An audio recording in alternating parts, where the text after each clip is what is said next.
Welcome to my YouTube channel. Ito po, gagawa ulit tayo ng potato puree for our little boy. 11. Ito na po natin ito at hiwain natin ito ng maliliit. Nakalagay na po sa lagayan at lagyan na po natin ng tubig para pakuluan. Huwag po lagyan ng kahit anumang panglasa.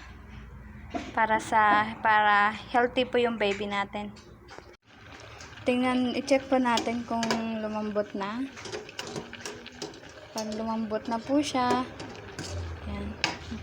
2 patatas to guys, kasi yung toddler ko, kakain din siya nito. Yung blanch potato. Wala siyang anumang lasa po. Ayan po, nilagay ko na po sa blender upang maganda yung consistency niya.